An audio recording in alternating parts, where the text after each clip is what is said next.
India has long been known for its rich spiritual heritage. Many ancient scriptures have originated. The sage Veda Vyasa divided these 108 Upanishads and 18 Puranas. The largest Purana is the Skanda Purana, which expounds the teachings and worship of Shiva. The author is Kartikeyan, the son of Shiva. The name Skanda refers to Kartikeyan as the chief of the army of Devas.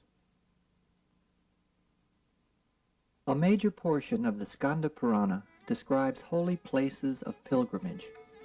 The holiest place described is a secret cave in India called Patal Bhuvaneshwar.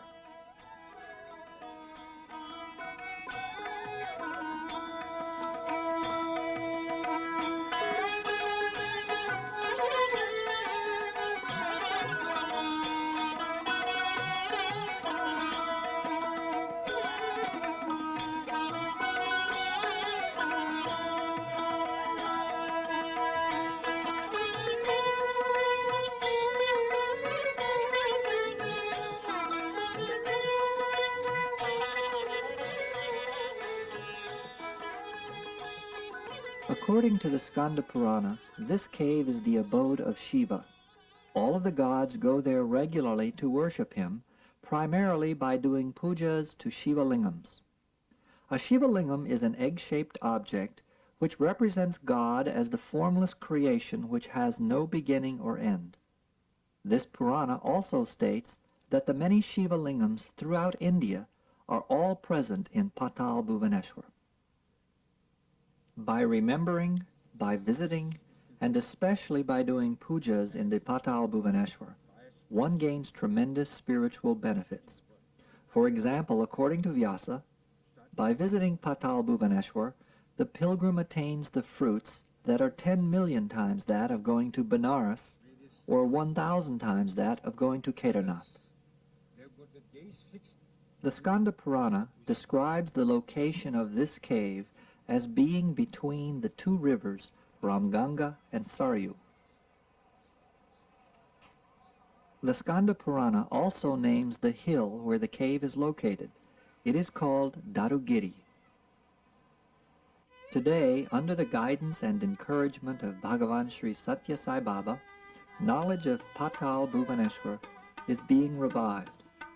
Through direct conversations, visions, dreams, and materializations of Vibhuti, Sai Baba is directing a number of devotees to participate in this rediscovery.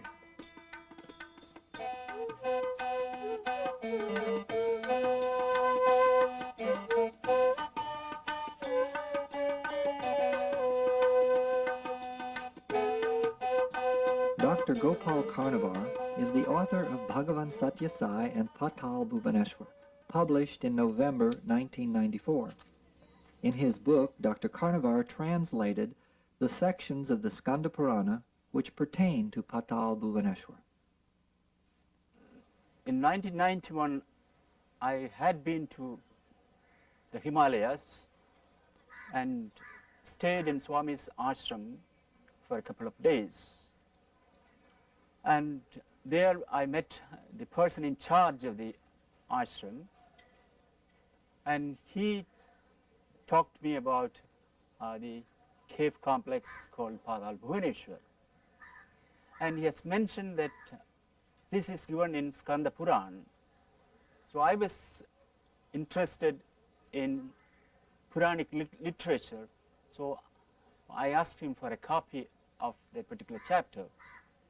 Then I translated that chapter into Malayalam. Then I thought I would make a small book out of it. So I wrote a small book in Malayalam, and in 1994, when I was called to Haridwar to attend a ceremony of the Shirdi Baba's lifestyle statue installation, I took a few copies of this book, and the gentleman whom I met in Rishikesh was also there. And surprisingly, we saw the book on which my name was written was covered with Vibhuti, Then on the page, Valkal was written, also a lot of vibhuti, indirectly telling that Swami has blessed the book. In Skanda Puran, it's mentioned that the rediscovery of this cave complex would be done by a person known as Valkal. And Valkal means one who wears an attire made of bark of the tree, or it could be a soldier. So this has come true in 1989 when one army major general went into the cave and brought it to the notice of the people.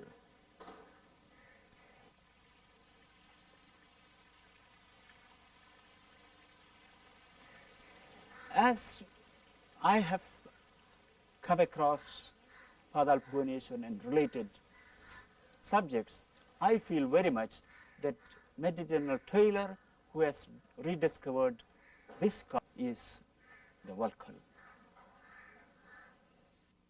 Major General K.A. Taylor was a career military officer in the Indian Army for 35 years. Even as an officer in the Army, General Taylor pursued spiritual practices. In 1975, a miracle occurred which caused him to become a devotee of Satya Sai Baba. I was serving at an altitude of 12,000 feet above mean sea level.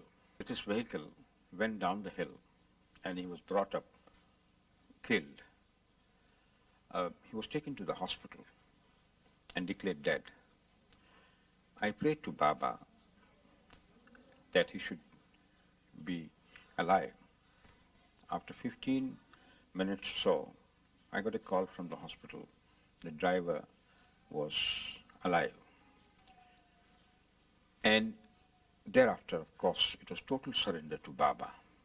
Interestingly, I got the confirmation of this incident from a Sevadal volunteer after 11 years. He told me that in 75 itself, Baba had told them that one of the army officers requested that his driver should be brought to life, who had met with an accident in the hills, and Baba brought him to life once again. In 1986, General Taylor received a promotion to the rank of Major General, and when he went for Sai Baba's blessings, he was called for a private interview. I was promoted to the rank of Major General in 1986. I went to Swami for his blessings, and he called me in for an interview. He put on my ranks here, and he blessed me. He talked about something else, and towards the end of the interview, he told me that you are going to get a very big responsibility. And he said that he'll be always with me, and I should not worry about at that time. The time passed, and whenever I used to get a very big military responsibility, I used to think perhaps this may be the responsibility that Swami was talking about. But later, of course, it was revealed that it was a different type of responsibility, and that is the spiritual responsibility rather than anything else. In 1989, General Taylor had a dream in which Sai Baba took him to a hillside temple in the Himalayas and showed him a footpath and hill and said, "You go there." Sometime in the middle of 89, I had a dream in which I was standing over here and Baba was standing next to me, just next to this temple over here. He pointed out a footpath going along that way,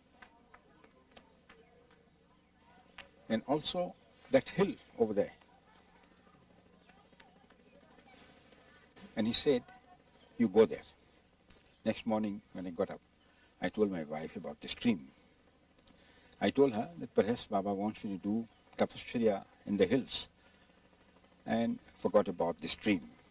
Later on, after some time, by chance, my formation commander told me that there is a good place, religious place around here, a cave, You might like to go and have a look at it.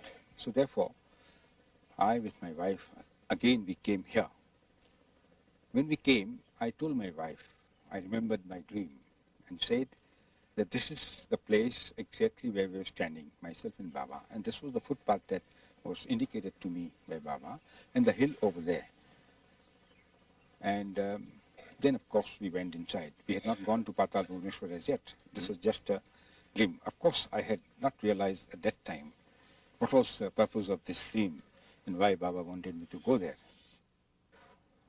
Major General Taylor has rediscovered this in 1989. At that time, this was a very obscure cave complex. He has, with the help of his army personnel, has cleaned up the cave complex, installed a generator which could supply sufficient electricity to illuminate major important points within the cave complex without damaging any of the natural settings there. Then he has built a small guest house to accommodate the visiting devotees. Then he has, with the help of the state government, laid up a fairly good motorable road very close to the complex, and then a path about 500 meters he has done pure concreting.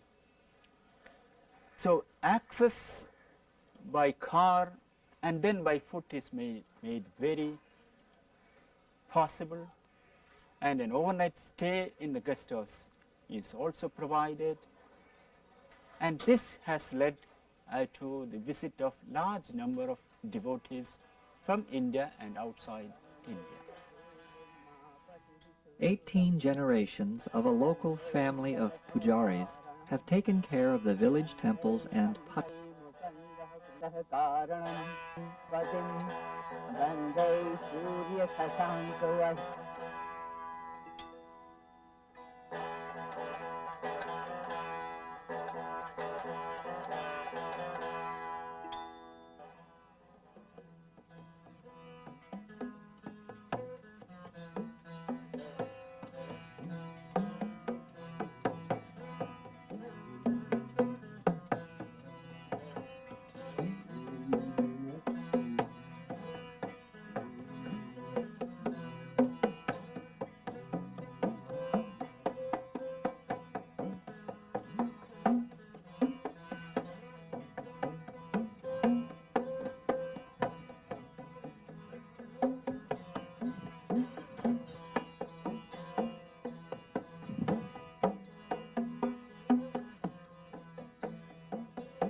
There are a surprisingly large number of representations of religious scenes found in Patal Bhuvaneshwar.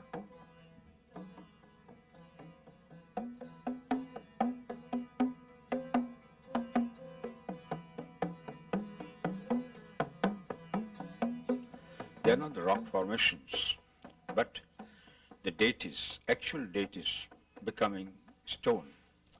Now, when you worship this, or at the time of puja, sometimes if you are given divine eyes, you can see them actually alive, and therefore they are there every time, and with proper vision you can see them.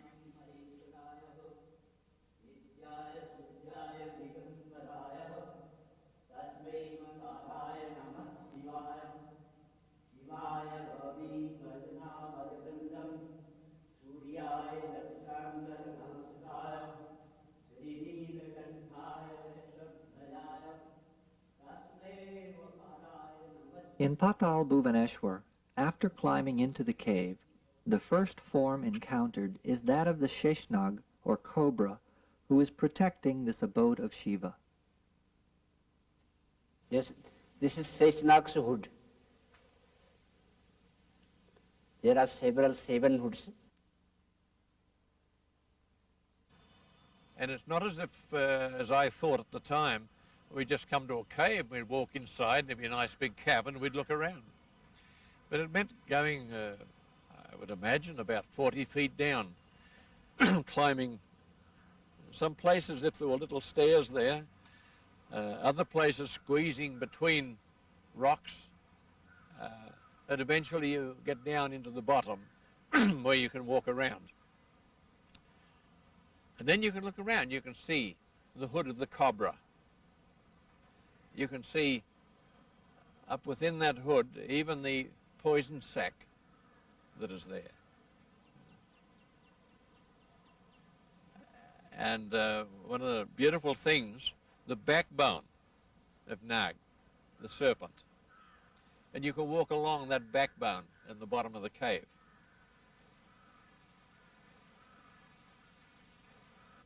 Two nights prior to my arrival here,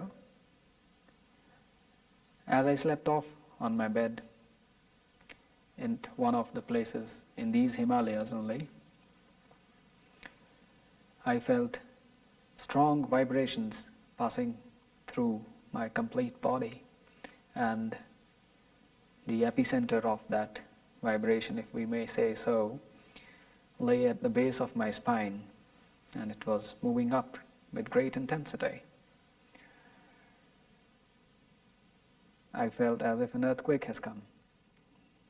Well, I cannot say that this is what I felt at the time of the experience, but this is all what I recollect. And soon, with these vibrations, I felt a stream of very bright light with the effulgence of sun, rising up my spine and coming out of the apex of my head and expanding over my own head in the form of a multi-headed serpent. I haven't really read much into the scriptures, nor did I have any belief in anything called the Sheshnag or anything. I thought they were all creatures of the myth. Later on, when I landed up here, I found that very form of light which had come out of my spine and expanded its hood over my head in the form of a petrified stone here, the Sheshnag. And that is what was explained to me, that this is the Sheshnag. And I felt that yes, it is just not a mere coincidence, it has some relevance. It can't be a hearsay as well, because I truly experienced it, I lived through it, and in the morning I really did ask my neighbors if there was an earthquake on. And I had been getting those feelings of vibration in the body for a long time. But that day I could really feel that light coming out, expanding on the top of my head in the form of a luminous, multi-headed snake. Another scene found in the cave comes from the story where Shiva cuts off Ganesh's head during a fight. To keep Ganesh's body alive during the search for a new head, a lotus flower dripped life-sustaining nectar into his body. In Patal Bhuvaneshwar, the lotus can be seen dripping water into the Ganesh lingam.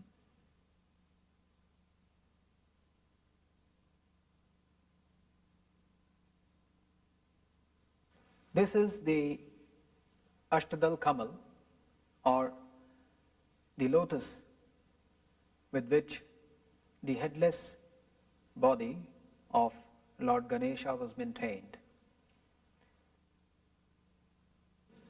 This is the idol of Lord Ganesha called Snigdha Ganesh. Now here we see the lotus feet of the Lord. These are his legs, these are the knees. He's sitting in a crouched position. The trunk is here, and this is the Lord when his head was chopped off by Lord Shiva, and at a later stage, the head of an elephant was put in this place. This is the neck, and this is the complete Lord Ganesha. Some people have actually had a vision of Ganesh while in the cave. As General Taylor was continuing his puja, I was sitting eyes opened, and far ahead of me I was seeing a group of people walking in the forest in a line. They were wearing white dress with red waistband, and the leader of the line as Lord Ganesha. And this group was coming towards Patal Bhuvaneshwar. And the next thing I saw was Lord Ganesha, golden in color, with all his characteristics, sitting in the lap of General Taylor, who was sitting opposite to me. And after a while I could see only Ganesh and not General Taylor. And his color was bright golden, and he remained there for a short while, not even a minute. When I first saw Ganesh appear, and the golden Ganesh at that, and Lord Shiva, Nataraj, it was as if it was verifying the divinity of the cave to me. If it was saying to me, this trip has not been for nothing. You have come to a divine place. I had the feeling of being a pilgrim to God, that I'd been there to meet with God. They were the sort of feelings that I had in the cave. The scene in the cave involves Lord Shiva and the Ganges River. The story has Bhagirath asking Mother Ganga to come to earth from heaven. Because the force of the Ganga water would be too great for earth, Shiva agreed to receive it in his matted hair and then allow it to pass onto a Shiva lingam where most of it would be absorbed. The remaining trickle of water would then become the start of the Ganges River on earth. In Patal Bhuvaneshwar, water flows from the top of Shiva's head through his matted hair.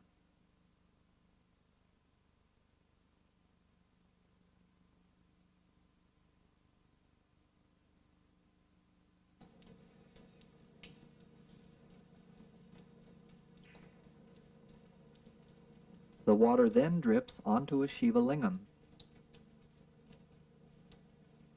This particular lingam actually absorbs water, allowing only a smaller portion to trickle off.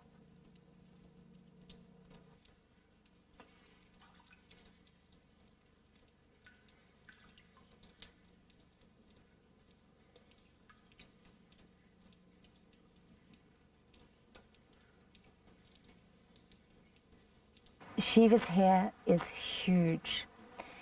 When you first come across it, and it's lit by lights that have been put up by General Taylor in specific places, just enough not to break the energy field, but to illuminate it. And it's like it's huge. It's higher than a house, and it falls. It's in stone, but it looks like you could run your fingers through it, and you can see the matting in it. And then, like, once that impact's hit you, and you think, this is what it is. And I got a sense of the power of Shiva simply by its immense size. But then you walk along a little further, and you begin to go around it, and underneath the hair there is, formed in the rock, untouched by man, is a small statuette of Lord, I can't remember, but beautifully formed with eyes and shoulders and guarding the hair. And then as you walk along around it, you get a sense that this is a god, a giant energy and in even physical presence.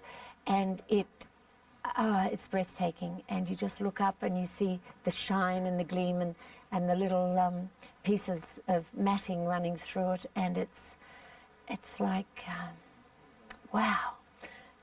Words can't describe how it feels to see that. And then all the other things that are in the cave that have incredible symbolism.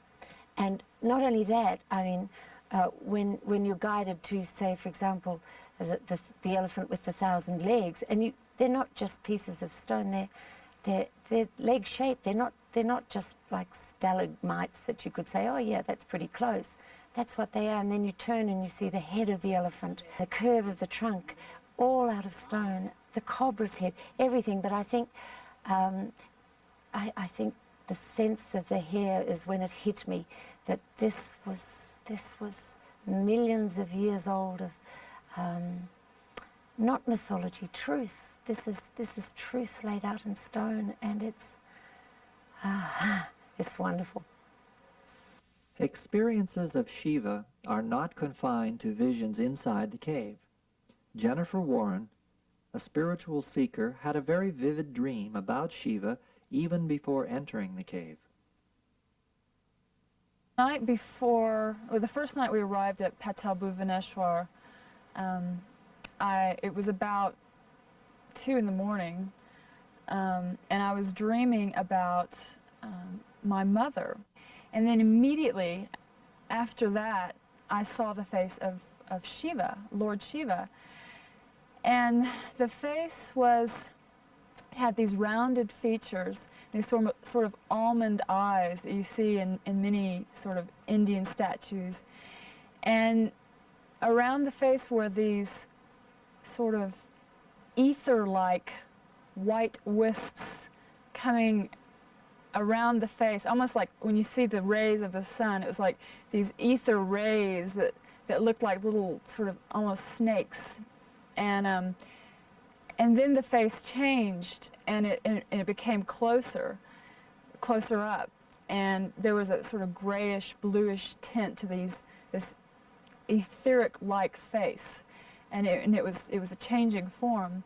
And my feelings about the dream were, it woke me up because it was so startling, and that's when I looked at my watch and I knew it was 2 o'clock.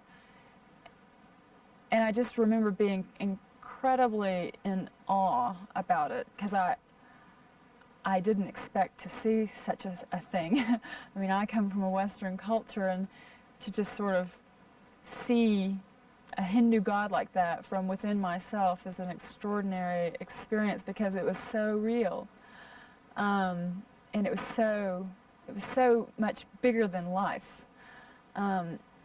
And then the other interesting thing was, when I woke up in the morning, all I could do was cry because of the love. Beyond the Shiva formation is the most important place of spiritual energy in the cave. It is the Patal Bhuvaneshwar Shiva Lingam.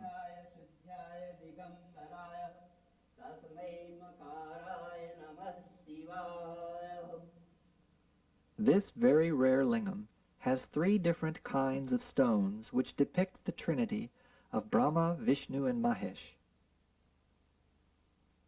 800 years ago, Adi Shankar, one of the great religious leaders in India, placed a copper plate around this lingam to help preserve it.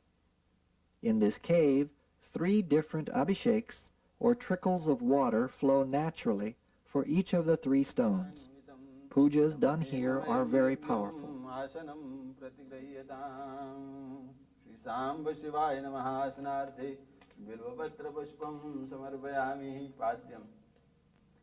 Gangodakam nirmalam cha sarvasaugandhya sanyutam padaprakshalanarthaya dattam me pratigrayatam Shri Sambha Shivaya Namaha Padayo Padyam Samarpayami Argya Gandha Pushpakshatairyuktam Argyam Sampaditam Maya Grahana Bhagavan Shambho Prasanno Varado Bhava Shri Sambha Shivaya Namastayor Argyam Samarpayami Achman ॐ कर्पूरेण सुगन्धेन वासितं स्वादु शीतलं तोयमात्मनीयार्थं गृहाण परमेश्वर।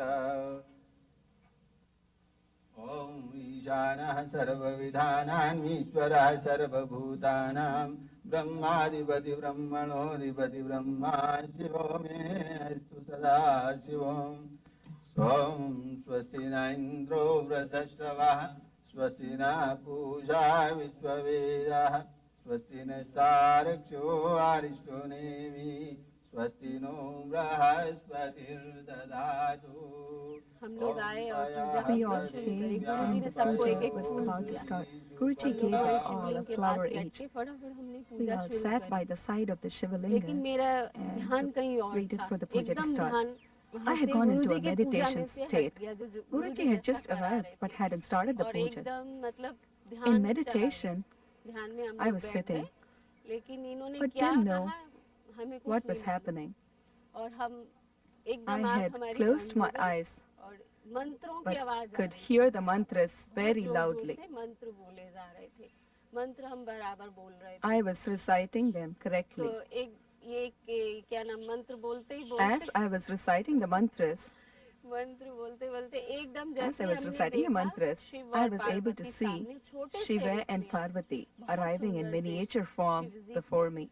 Very इसका मैं beautiful वर्णन नहीं was कर Shiva. सकती। मतलब I cannot इतने explain सुंदर their थे, beauty. बहुत ही ज्यादा They were शिव और very, पार्वती। very beautiful. पूजा गुरुजी क्या कर रहे हैं हमें कुछ पता I नहीं इस didn't know विषय what में। the Guruji was लेकिन doing. शिव जी जैसी ये देखा I मैंने kept उनकी looking तरफ at only कि Shiva's बिल्कुल beauty. इतने छोटे से रूप में What a और beauty in Shiv such a जी ने वो miniature पहना हुआ form. मृगछाल पहनी हुई Shiva was sitting और on a deer बालों skin. में He had रुद्राक्ष की माला है, Rudraksha mala around his head and hair हाथों में भी and around his रुद्राक्ष की arms माला है, too. गले में भी 3-4 माला सब He had पहने। 3 एक or 4 इंसान Rudraksha malas around his neck डमरू too. था He और had the त्रिशूल drums था, सब था। and the पर trident, इतने जरा से everything, और पार्वती all ने in पूरा miniature form. श्रृंगार कर And रखा था। Parvati was fully टीका था pretty. पार्वती के, She was माला having थी a red 3-4, dot on the forehead, गले में 3 साड़ी or रेड 4 रंग की necklaces बॉर्डर around her वाली neck, साड़ी थी, beautiful sari ये with red and पगड़ी gold पहनी हुई border, थी, हाथों jewels, में भी था and सब। bracelets around her पार्वती भी arms. बहुत सुंदर, इसका कोई She was वर्णन ही नहीं कर very, सकते very हम। beautiful. Her beauty was देखते beyond देखते description मतलब for हमने me. वो As I करा was और watching, मंत्रों की खूब mantras आवाज became जोर जोर से louder गूंजी, and जैसे कि louder. कहीं और से आ रही It है, seemed पूरे like it was उससे। coming from elsewhere. उसके बाद पूजा The puja was गुरुजी ने coming भी to an मतलब end. 2-3 आवाज दी, Even हमें though कुछ Guruji मालूम called और everyone पार्वती present, सीधे हाथ से सबको आशीर्वाद दिया they उन्होंने। blessed everyone और उसके बाद जब with their आशीर्वाद दिए hands. तब When हमने they blessed चरण all of स्पर्श us, मतलब करे, I prostrated एकदम before जैसे them करे and काफी offered my देर तक prayers at बैठे their जब तक feet. हमारे पूजा हो रही थी गुरुजी Guruji की। had concluded the puja. और पूजा के समय उसके Even बाद after तक the भी puja was मतलब शिव और finished, पार्वती वहीं I was बैठे still रहे। looking at यानी Shiva कि and 1 Parvati. घंटा They were still there और for nearly 1 hour, आधा मतलब आधा another half hour too.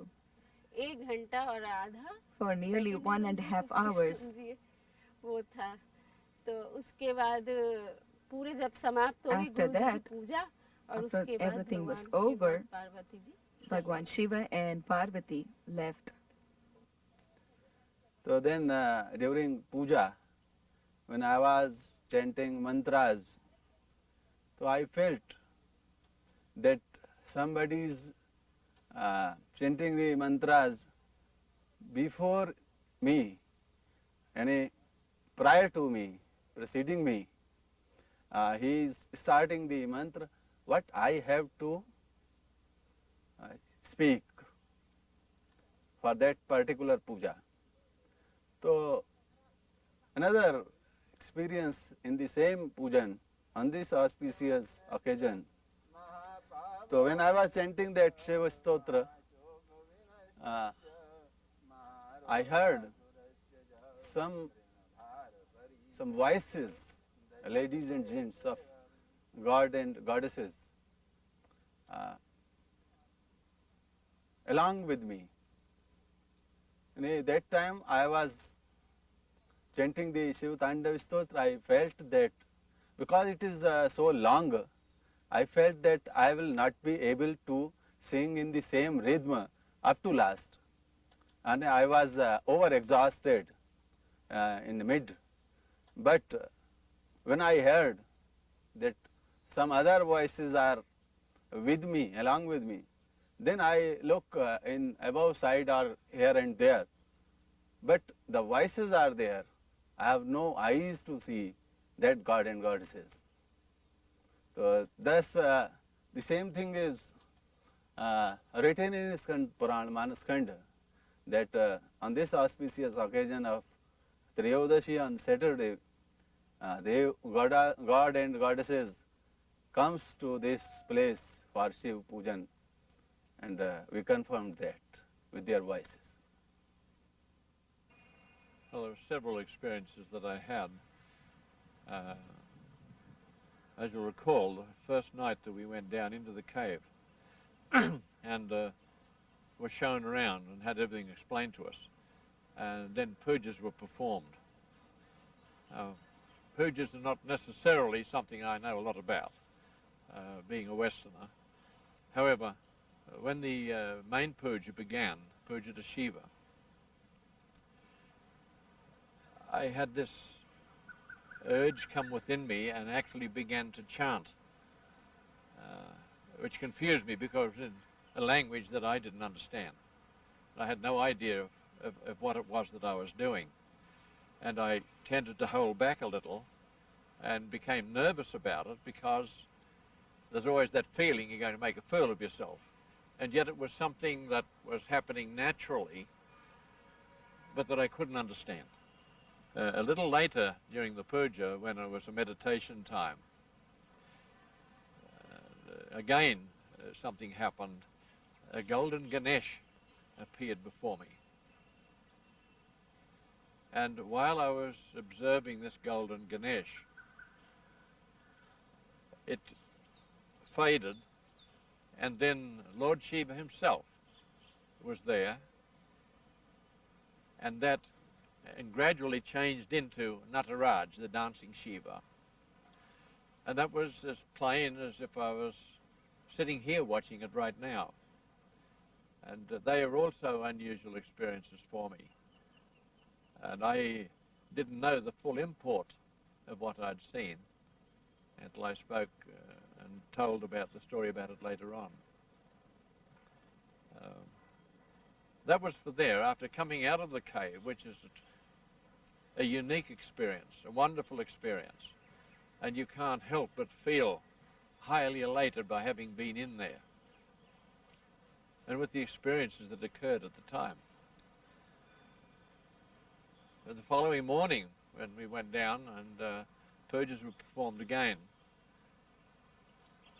during the puja I was asked to lead the bhajan Om Shivaya, which I did, but the more that I moved into the bhajan, the more my voice changed, the more my voice then started to falter and the tears started to flow. Until in the finish I just had to stop singing because the tears were just coming away from me and my voice wouldn't sing anymore. And it was like being immersed, or the heart was full of God's love. So much that one only wanted just to sit there in silence and allow the tears to flow. Not everyone has profound experiences in the cave. In fact, General Taylor did not have much happen in his first 10 trips to Patal Bhuvaneshwar. I did not have any divine vision till 11th or 12th visit.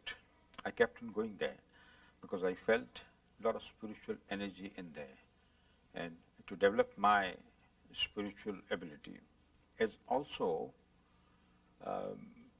to improve that place so that others can benefit of this place. I kept on going off and on. As General Taylor continued to visit and improve the cave area, he began having dreams and visions in which Sai Baba taught him about the cave. So I've had a number of dreams on Patal Bhuvaneshwar. Baba has told me quite a few things about Patal Bhuvaneshwar.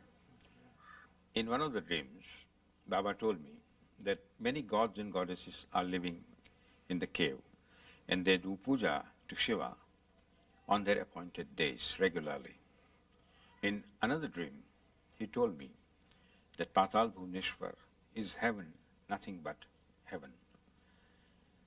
He also said that all these leelas which are happening in Patal Bhuvaneshwar were being done by himself.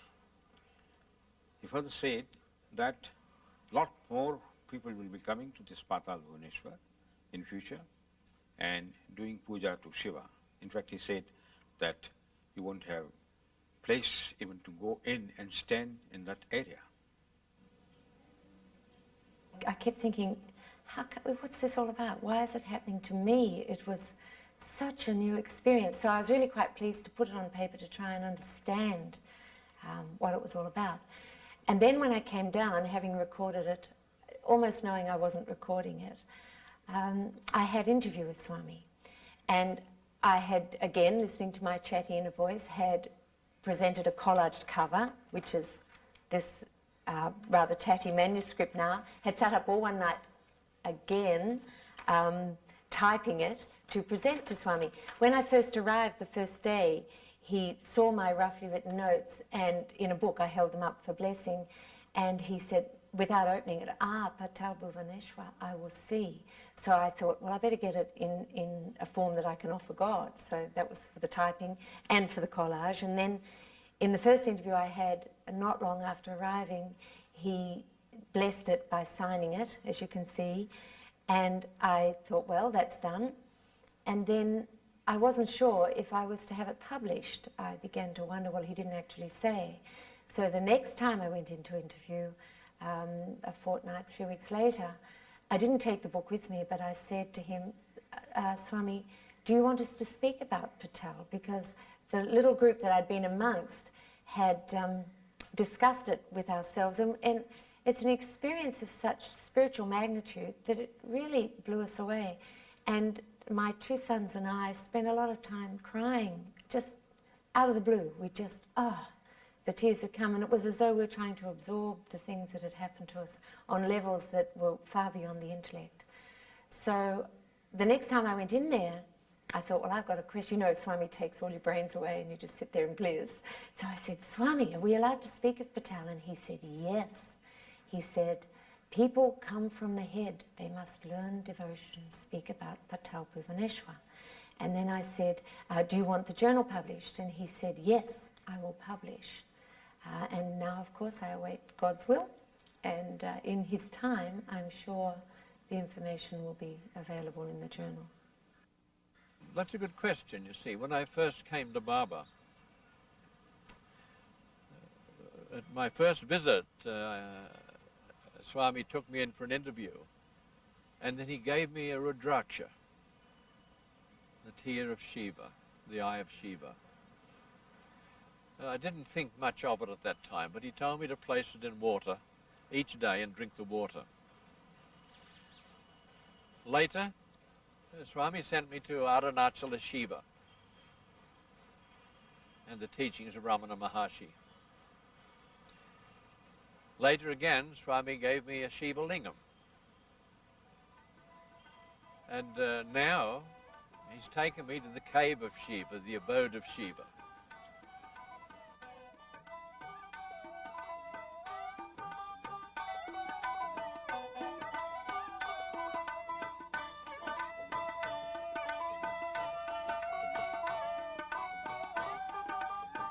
So after we left Patal Bhuvaneshwar, we came down to Whitefield.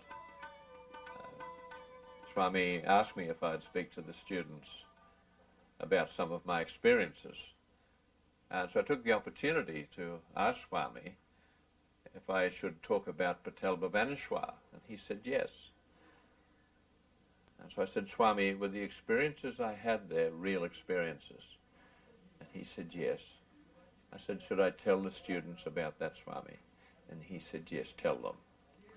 So I spoke about that on that particular day.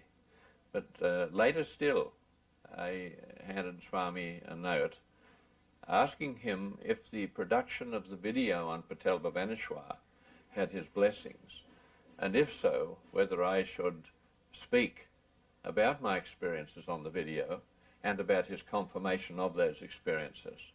And Swami said yes. So that was very good for me, because everything was confirmed now. When these sort of experiences happen, one questions one's mind, so I just was very happy about that. And I knew nothing about the cave.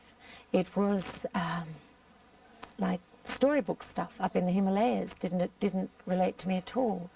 And then I found myself, through the will of God, on the doorstep of these caves.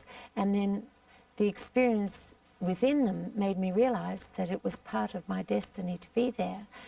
And I feel quite sure that it's going to be the part of the destiny of many devotees of Satya Sai Baba, because first of all, they are sadhaks, they are serious seekers after truth, and once they come under Swami's direction, they want to go home. We all want to become, eventually to reach moksha, but before that, to have the realization that we are particles of God.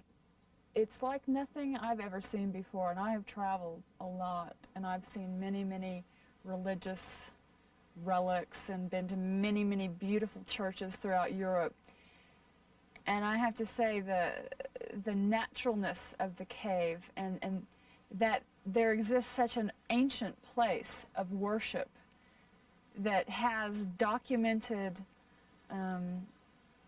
legend behind it, if you will, and having been documented as to when it would be discovered now in this present day, gives you a sense of awe.